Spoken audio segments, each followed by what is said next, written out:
Yo, Beth, that shit crazy. On a Tuesday, it's All Even with your boy Barry Grant.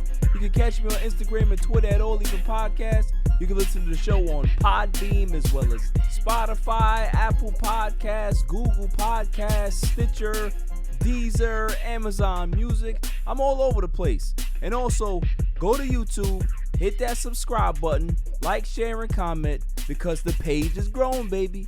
That All Even wave. I don't know how many times I gotta tell you, get on that wave before you get left behind. Lots to get into. It's an all NBA show tonight. We're gonna recap the weekend games as well as the games that happened yesterday, what's going on today. The Nets just clobbered the Celtics tonight. You know, Lakers are playing the Suns right now. Clippers and Mavericks are also gonna tip off in a few minutes or so. And then the greatest segment on the planet, Dummy of the Week. So let's just jump right into it. The NBA playoffs are underway. They're off to the races. It was a hot weekend. I'm not going to lie to you. The games were on fire. Every game was really good. I don't even care if it was a blowout. It's playoff basketball time. It doesn't matter how the games pan out. As long as we have playoff basketball, it does not matter. It's must see. So if you listen to the show on Saturday, I was pretty spot on with my picks. The only two that I messed up were the Lakers and the Knicks. So the Lakers lay an egg against the Suns. They lose 99-90. Defense was great. LeBron James, you know, he always does that feel-out process like a boxer. First couple rounds, you got to see what you have, and then he makes his counter attack, and then he ends up winning the series. So I'm not worried about LeBron James. The guy that I'm worried about is Anthony Davis. Anthony Davis had no passion, played with no fight, no energy. He made DeAndre Ayton look like a seasoned veteran. This is his first playoff appearance, and DeAndre Ayton could not miss a shot. Literally, he was 11 for 12. He grabbed 8 offensive rebounds. Anthony Davis, on the other hand, 13 points, 7 rebounds. He had 1 rebound at the half. So this is my thing with Anthony Davis. It's too many games like this that we see him, and he's laying duds. He's laying eggs. Came out and said, I got to play better. If I don't play well, we don't win. Okay, but newsflash, my man, that happens a lot. You haven't been playing well all season.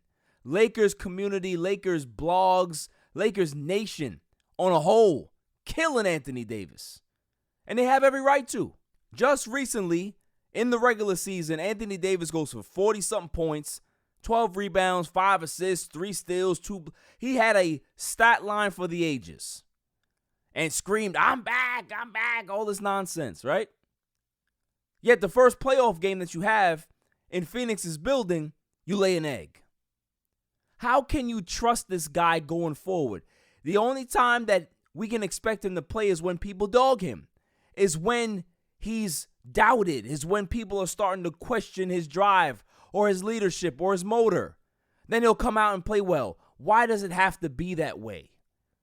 Shaq, as great as he was, as dominant as he was, he had some games where he was very lackadaisical, but he was still dominant. This guy stays out on the three-point line. He's floating, shooting jump shots all night. DeAndre Ayton he's a newcomer in these playoffs.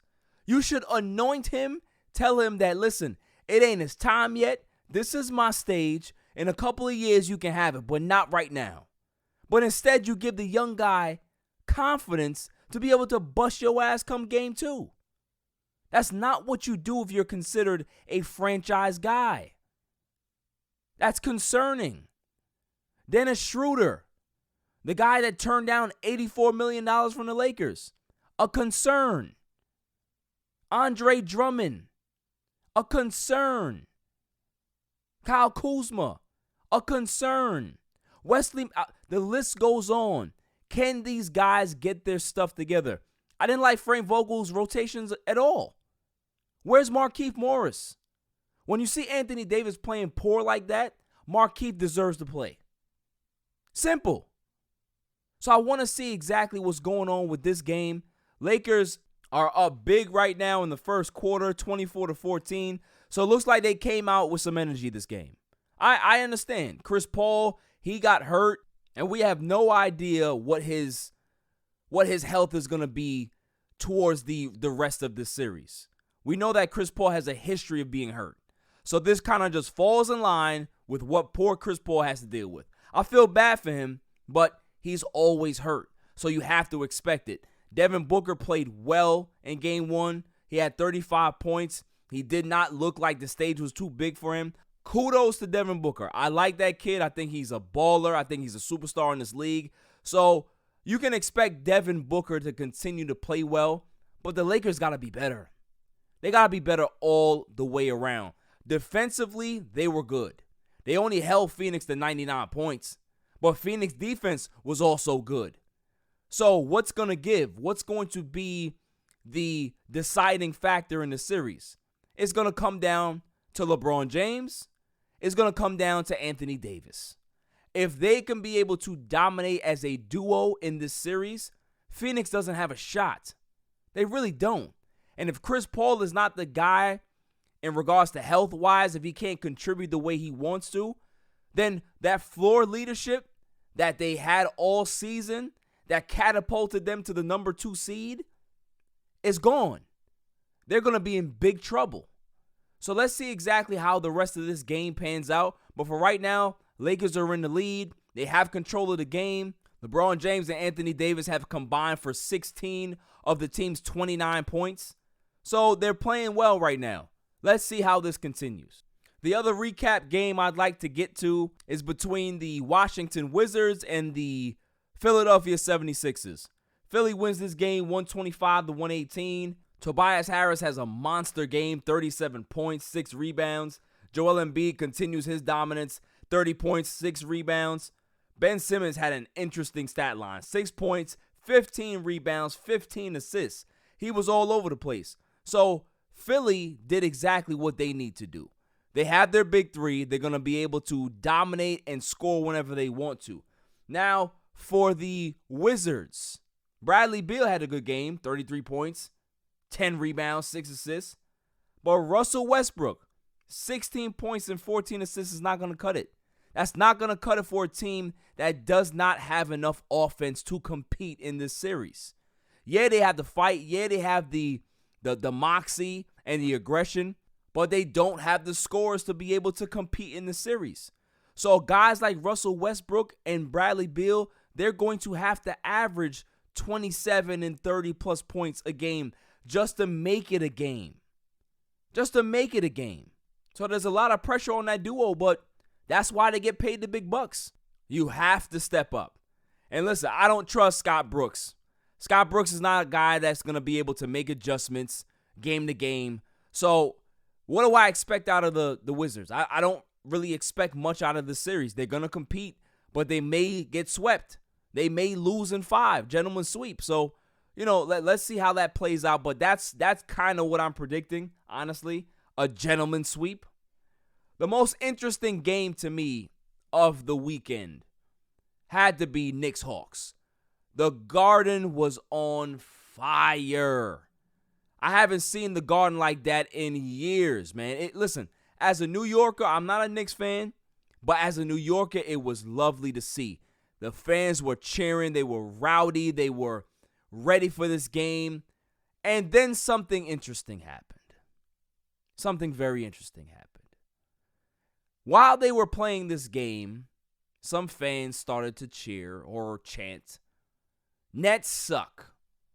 Now, here's my thing. This is your first playoff game, your first playoff series in 8 years. Your team is doing well.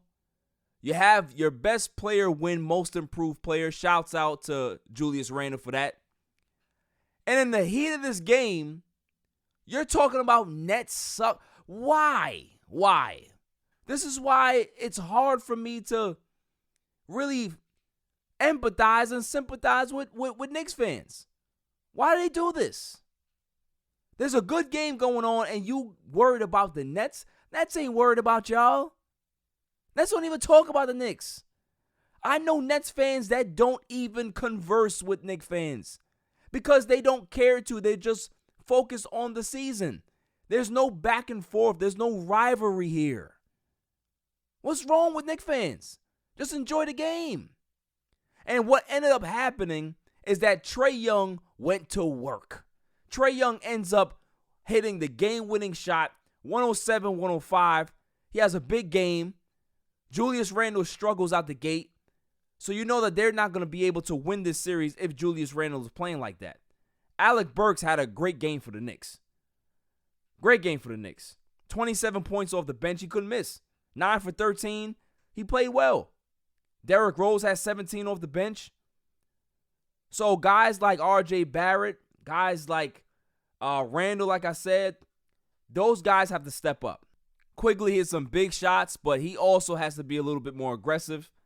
So let's see exactly what happens in game 2.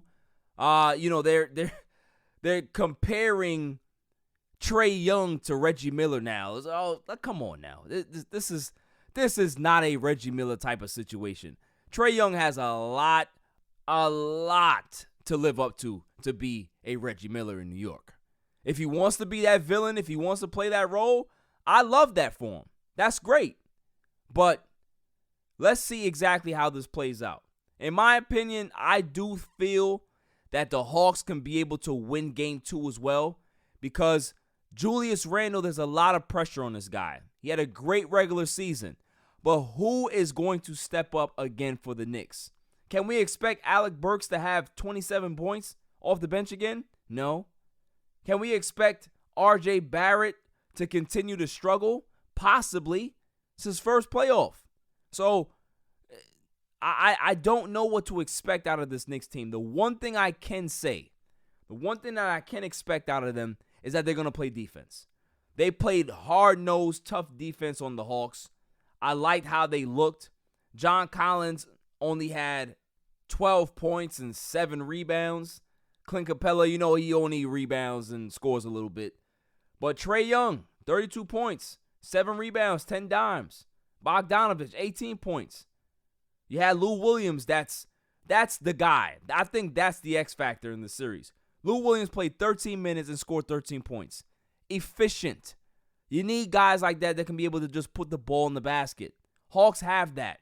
They have guys that have been there before. So what is going to make the Knicks get over the top? Like I said, they have to play defense. They're doing that right now. That's fine. But they have to hit timely shots.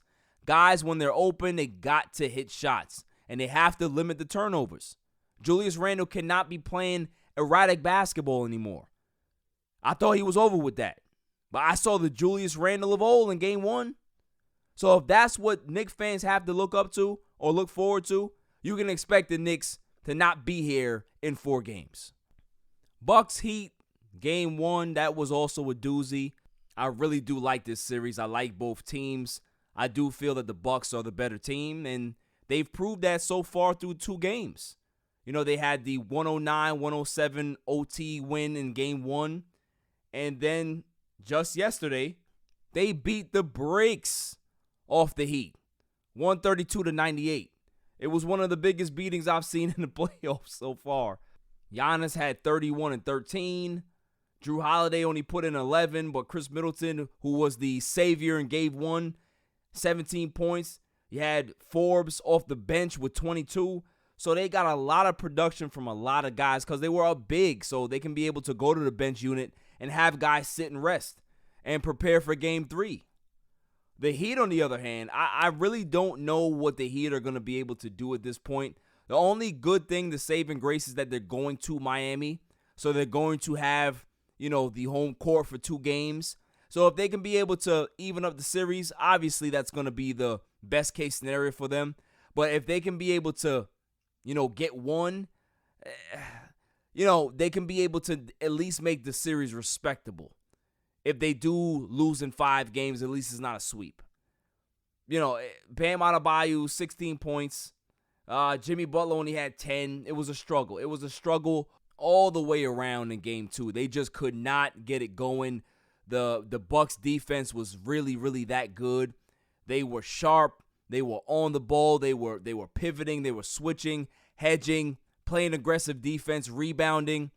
When you do that, there's not really much you can do as a team. So the Heat just gotta throw that tape away and prepare for games 3 and 4. But what is my outcome on this series? I think the Bucks are gonna win this series handily, honestly. I just think the Bucks are the better team. In my opinion, the Bucks are the best team in the Eastern Conference. They really are.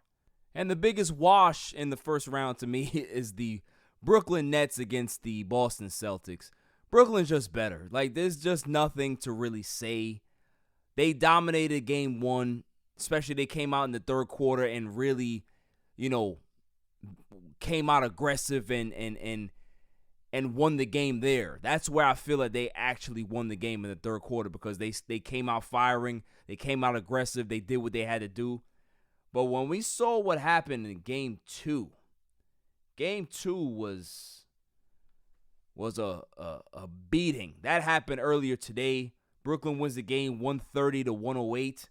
I mean, what more can you say? Jason Tatum, he struggles. Tristan Thompson, 15 points, 11 boards. Kemba Walker, 17. Marcus Smart, 19. Evan Fournier, 16. But Kevin Durant, Joe Harris had a great game, 7 for 10 from 3. He couldn't miss.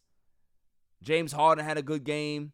Kyrie struggled a little bit, but they didn't have to play that much because they were up huge. They were up huge in this game. So this is one of those series where, Boston is just, they're in over their head. They understand that they're in over their head. They're trying their best to compete, but they know that this series is going to be over in 4 or it's going to be over in 5. So there's no suspense here. There's no subplots. There's nothing going on. It's just the Nets trying to stay healthy, trying to get that chemistry down because they haven't played with each other so much. So this is all that they're focused on. They're not worried about the Boston Celtics at all. This is not one of those series or teams that they really have to be concerned about. This is a literal warm-up for them in the first round.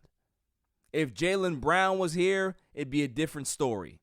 But he's not here, so they're just going to have to figure it out. Danny Ainge is going to have to do something with this team in the offseason. We know that he's been a terrible GM for the duration of the time that he's been here.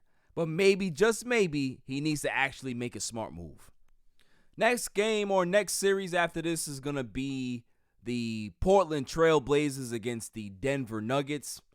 I think this series is compelling. You saw two teams that I think they're very, very close in regards to how they're made up. Obviously, you got Jokic, who is a MVP candidate, a top MVP candidate, great player. Michael Porter Jr., great player. But they're missing their second guy. Jamal Murray, his presence is missed. You know that. They don't have that big shot guy. Now, listen, granted, they beat the hell out of the Blazers in game 2. 128-109. Jokic puts the team on his back with 38 points, 8 rebounds, 5 assists. Paul Millsap off the bench, he was a story for me. 15 minutes, 15 points. Efficient. Very, very efficient. Michael Porter Jr. struggled from the field a little bit, but he finished with 18 points. Aaron Gordon with his good defense, 13 points. So they did exactly what they had to do. And what that is that let Dame go nuts and lock everybody else down. Dame had an electric game, 42 points. CJ McCollum, he had 21. But when you look at the box score, nobody else really did anything. Nurkic, 7 points. Powell, 15 points. He did all right. Covington, 3 points in 37 minutes. Carmelo Anthony, 5 points in 21 minutes. No production. They can't win games like that. Portland has to score. They got to hit a bunch of threes. They got to get out in transition. They have to do a lot of things to be able to try to compete with this Denver team. They can do it. They just couldn't do it in game 2. So it's a 1-1 split. They're going back to Portland now for game 3. I can guarantee you that Portland is going to have a ton of energy in that game. It's going to be a great game. I love this series. This is one of the best series in the first round in the playoffs right now. But the one that I like to cover, The series that I really like to talk about is the Dallas Mavericks against the Los Angeles Clippers. That's exactly what I want to see. I am locked in to what's going on because you had the Clippers ducking people in the playoffs. I ain't gonna mention no names. But they got the matchup that they wanted. The rematch from last season.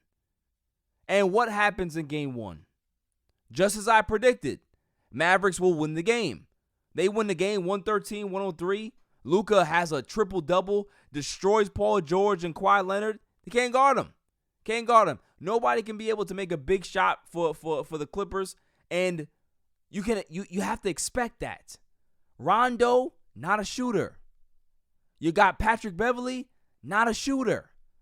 Marcus Morris, erratic shooter. Where are your scorers? Where? If you have to rely on Waldo George, good luck. It's not going to happen. I hate being right when it comes to the Clippers. I really do. It's like a broken record. I keep telling people, stop buying water from a whale. Stop doing it. Stop being convinced by this used car salesman. The Clippers are that guy that comes to your door and tries to sell you knives, and you have a drawer full of them. It's exactly what they are. Don't buy into them. Fool's gold. Because I can tell you this, Luka is very confident against this team. He knows he can play against them. He knows he can beat them. And now when you put in the other X factor, Porzingis was not healthy last season in the playoffs. He can be able to play and contribute now. It's a big concern for the Clippers, I'm telling you right now. The game is tight right now. Mavs lead 35-33. But it's a dogfight. If the Mavs end up going up 2-0 against the Clippers, oh my goodness. The laughter, the jokes, all of these things will be able to come out of me at once. Because they get what they deserve. You want to duck people. You want to think that you're the best team. You want to do weird stuff. This is what happens. Paul George is starting to panic again. Don't worry, I got my Waldo George shirts ready. Because I just want to hear the excuses. I want to hear the excuses when this series is over. When Dallas wins this series in 6. That's my prediction. I want to hear it. And if that does happen, what is going to happen to this team? Is Kawhi Leonard coming back? But we know Paul George ain't going nowhere because he signed that albatross of a contract. But what is to happen to this team? Who comes here? I don't see the Clippers as a destination. I just don't. So what's going to happen to this team? Are they going to be able to make a significant trade? Are they going to be able to get the upgrade at point guard that they desperately needed for years? And they thought that Rondo would fill the need. No. They need something more than that. The Clippers need a complete overhaul of this roster. Complete. That's what they need. And is Kawhi Leonard the guy to lead them to where they want to be? Where do they want to be? Or do they think that they're a championship level team? I guess. So is that what they want to be? They want to get to a conference final? They want to get to a final? What's the goal here? Because I'm going to tell you this. I'm going to keep it real. Clippers ain't doing nothing unless they get their own building. They're just like that old ass uncle that lives in the basement for years and just doesn't want to leave. Hey, uncle, you found an apartment? No, still looking. No, you need to go. That's what the Clippers need to do. Hey, yeah, you're going to knock down the Forum and all that stuff. You're going to build something. Great. Do it already. Get out. Spread your wings. Be the losers in your own place. That'd be fine. There's nothing wrong with that. There's no shame in that. But to be losers and share a space with winners, That don't make sense. That to me just doesn't make sense. But like I said, it's a tight game right now. Mavericks up 49-47. Finney Smith not having a good game this game. He was on fire in game 1. But Luka, 13 points, a rebound, 2 assists. Max Kleber, he got 12 points. Tim Hardaway got 10. So they're getting contributions from a lot of people. Kawhi Leonard has come out the gates pretty good, 20 points. Where's Paul George? 8 points. Okay, 3 of 5 shooting, 14 minutes. All right, not playing too bad. We got a Reggie Jackson sighting. Rondo has 2 points. Nicholas Batum, 6. So they're getting bench production at least, because there's 2 starters that haven't scored a basket. Why am I not surprised? Patrick Beverley, 6 minutes, no points, no rebounds, no assists, no fouls. The cheerleader, the guy that talks the most and does the least. This is their problem. They need to upgrade. Another update as well. Lakers are up at the half, 53-47. Anthony Davis, 10 points, 6 rebounds, 4 assists in the first half. He has 2 fouls. LeBron James has an interesting, weird 2 fouls as well. Drummond has a double-double, 11 points and 10 rebounds. But the guy that's been keeping them afloat, especially in that second quarter, was Dennis Schroeder. Dennis Schroeder has had a phenomenal game, 16 points, 2 assists. Caldwell Pope has nothing, donut. So they got to get more production out of the guys, man. Got to get more production out of the guys. But Schroeder has made up for the poor game that he had in game 1. A lot of people had poor games in game 1. But can the Lakers be able to hang on? Can they be able to weather the storm? Devin Booker, 3 for 8. He's not playing too well, 12 points. But DeAndre Ayton is perfect again. 7 for 7, 14 points. You got to be kidding me. There's no reason why Ayton should be this effective in his first playoff. I'm sorry. Push him around, frustrate him. You just allow him to do this? He's making it look easy in the playoffs. Lakers got to do something about this. Frank Vogel has to look at this stat line and throw the book at the wall. It's ridiculous. It doesn't make sense. Chris Paul is hobbled. You need to capitalize on this. Up 6 is not enough. It really isn't. So we're going to see exactly what the Lakers have in the second half. But I don't know. I just don't know what to feel. I really would have expected Anthony Davis to have 20 points at the half. Instead, he has 10 points and 6 rebounds. That's not what we're looking for. It's not acceptable. It really isn't. But the series that really has interested me is Grizzlies and Jazz. Grizzlies end up winning game 1 in a shocker to a lot of people, not to me because I picked them. 112-109. Ja Morant is just the man. There's nothing that I can be able to say about this kid that I don't ever say. The point god. 26 points, 4 rebounds, 4 assists. Dylan Brooks. I don't know what's gotten into that kid. 31 points, 7 rebounds. 13 of 26 from the field. His defense is spectacular. He's so aggressive. Can be able to cut you off and spin you. That guy is a legit basketball player, legit defender, legit two-way guy. I like Dylan Brooks a lot. A lot. And what do we have here on the Utah Jazz? What did I say? You guys can go back and rewind the tape. Go back to the podcast that I did on Saturday. I said that any team that has Rudy Gobert on it ain't going to win nothing. Stat line, 25 minutes, 11 points, 15 rebounds, 6 fouls. Yeah, sounds right. Jordan Clarkson, he struggled, 5 of 16, 14 points. Derek Favors, he had 12 and 11. Bogdanovich had a big game, 29 points. Mike Conley, he struggled as well, 6 for 18, 3-11 from 3. But he also finished with 22 points. So, yeah, they lost the game by 3. But I don't look at it as like, oh, well, we had a bad shooting night and, wait till Spider Mitchell gets back, we'll be fine. I look at it as that they should be worried because this Memphis Grizzlies team does not fear them. They're not scared. And if you're not scared of a number 1 seed, the last time that happened, Dallas lost to the We Believe Warriors. The Bangin' Warriors is what I call them. With Steven Jackson, Al Harrington, Baron Davis, and those boys. They did not fear Dallas.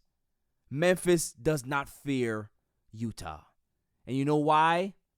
Because it's Utah. Nobody cares about Utah. It's just one of those cities, one of those teams that people are just looking at like, hey, yeah, okay. All right. And then it gets better. The drama gets better. That Spider Mitchell is upset with the organization for holding him out of game 1 because of the ankle. It's like, this is the playoffs. Let me play. If I get hurt, I get hurt. I respect that. Because at the end of the day, it is the playoffs. It does matter. And having your best player on the court, no matter if he's 75 or 80%, it's important for team morale. They would have probably pulled that game out had Spider been there. To be honest with you. Because if I'm a teammate and I got to look down the bench and see Rudy Gobert with his 11 points and his 6 fouls, I'm like, we ain't got no shot. We can't dump the ball down to this guy. He's not a scorer. But he's getting paid all this money. That's my thing. So, what is my prediction for game 2? My prediction is that the Memphis Grizzlies will win again. 115-103. They're going to make sure that they handle the Utah Jazz. Because the Utah Jazz, they're good. They're a decent team. They're just not a championship team. And come this time of season, it's all about the championship. And if you're not about it, if you don't have the dudes that are about it, you're going to fall by the wayside. That's the way it goes. That's the way it goes in the playoffs. Playoffs make legends. That's where guys make their money. That's where guys build their legacy. It's not the regular season. Yeah, you can be able to get, into the Hall of Fame with some regular season numbers. We get all that.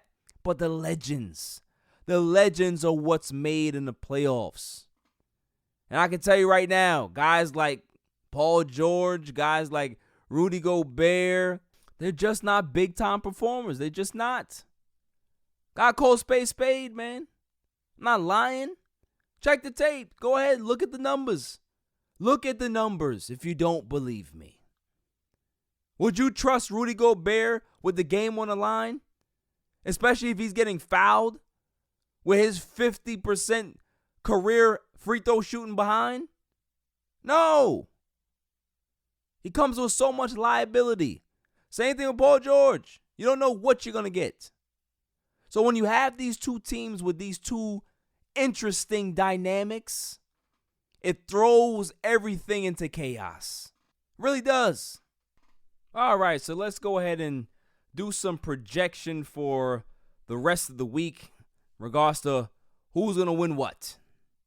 So Wednesday, we have the matchup. We have game 2 against the Wizards and Sixers. Sixers are still at home. I got the Sixers winning this game easily, 120-107. Joel Embiid has a great game, 35 points, probably 12 rebounds or so. The middle game, we have the Hawks and the Knicks. Game 2 at MSG. Trae Young has a great game in game 1. What do I predict happens in game 2? I believe that Trae Young is going to have a little bit of rough go at it because Tom Thibodeau is going to make his adjustments. But I do feel that he's still going to be able to be somewhat productive, somewhat effective. 25 points, I think 9 of 24 shooting. He ends up hitting 5 of 12 from 3. Julius Randle struggles again. But I do think that R.J. Barrett has a better game. But if I'm going to pick somebody to win this game, I got the Knicks. I'm not going to lie to you. I got the Knicks winning this game 110-97. Knicks have a big home win. The crowd goes wild, and they end up going back to Atlanta for game 3 with the series split. The next game after this is going to be Grizzlies and Jazz. Ja Morant, like I said, the point guard, dominated him and Dillon Brooks in game 1. Spiders back for game 2. I have the Jazz winning this game, but they win it slightly, 117 to 110. Spider Mitchell ends up having a decent game. I think he has 20 points coming back, 6 rebounds, 4 assists. Rudy Gobert is a non-factor. He's going to have probably 12 points and 16 rebounds. I do believe that Jordan Clarkson is going to have a bounce-back game. So that's where the dynamic hits, and Jazz end up winning that game. That's for Wednesday. Thursday matchups, we have Suns and Lakers. That is game 3. That is in Staples. That is in LA. Suns don't want no parts of that. Lakers win this game 125-109. The Lakers roll the Suns, and they get a 2-1 lead in the series because I think that the Lakers are going to win tonight. Next game after this is going to be the Bucks and Heat. Game 3 in Miami. Can the Heat be able to get something going? The Bucks have not been a great road team in the playoffs. So do I feel that Miami can be able to win this game? Yes, I do feel that they can be able to win this game. Will they win this game? I'm going to say yes. I say Miami wins this game 117-113. I think that Jimmy Butler has a good game. They end up getting some balanced scoring from the team, and they end up pulling out a win against Milwaukee. Next game on the list, we have the Nuggets and Blazers. Series is tied 1-1. This is a great series, like I said. Blazers are home. They end up getting the advantage. Blazers win this game 125-120. Dame and CJ go off. I think that Carmelo Anthony has a big game, 19 points off the bench, which does give them the boost. So I do believe that Portland will win this game on Thursday. On Friday, we have the Knicks and the Hawks. I did say the Knicks were going to win game 2. Who wins game 3 in Atlanta? That's going to be tough. The Knicks have been a pretty decent road team this year. Can they overcome the madness that's going to be in ATL in game 3? I don't think so. I think the Hawks win the game 105-97. The Knicks are going to end up struggling in their first road playoff game in a long time, but they'll be able to bounce back. But they do lose this game. Next game we have, obviously, is going to be the Nets and the Celtics. Do we have to? Do we have to? Nets win. Nets win big. 135-115. That's it. It's just complete domination. Next game after this is going to be game 3 between the Clippers and Mavericks. Now, if Dallas wins tonight, this makes Friday's matchup all the better. It really does. It makes everything just that much nicer to me because Dallas is home with that rabid fan base, with that arena. I can't wait. I can't wait. And who do I have winning that game? I have the Clippers winning that game. I do have the Clippers winning on the road. They win 115-109. I believe that Marcus Morris is going to have a big game. It's something just telling me that he's going to have one of those I can't miss type of games from 3. So they end up winning that game. That's Friday. For Saturday, now we have a nice little selection here. I will wait until my show to be able to preview those Saturday games. So that's all for the playoff recap, as well as what we can be able to expect going forward in these series for the week. That was pretty fun. I got out all of my, Clippers hate. I got my Rudy Gobert hate out there, Felt good. Felt good to be able to get that out. Coming up after the break, the greatest segment on the planet, Dummy of the Week, on a Tuesday night. It's all even. Yo, it's your man DJ G Money from that Flip the Script podcast. You see it? We in the studio right now. Flip, shut up. Yeah.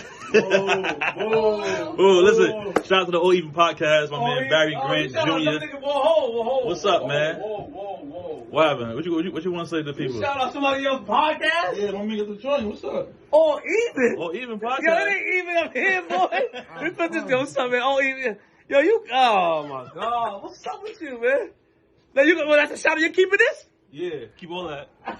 You want to jump All in the even camera? podcast, right? Yeah, all Shout out even. to All Even podcast, right? All even. That's your man. My man. All right, shout out to All Even podcast. 100%. He cool. Is he cool? Let me see. Is he cool? G. What is it, G? Oh. I said about G. Oh. He cool, man. This is Cigar Gents and Gals. Just want to give a shout out to All Even Podcast, the best sports podcast out there. Keep up the amazing work. Also check us out at cigargentsandgals.com. We're everyday apparel for cigar smokers. Let's get it. What's going on? What's up with you? It's your boy, the Candyman, the ALFRE to the D. It's your boy, Alfred from the Rap Lab Podcast. And it's the one and only True G. Just call me the QG from the Rap Lab Podcast. And you tuned in to All Even with Barry Grant. Boy, that shit crazy. Welcome back, y'all. So without further ado, the greatest segment on the planet, Dummy of the Week. Dummy, yeah. We pick candidates on Tuesday and Saturday, and then we pick the winner on that Saturday show.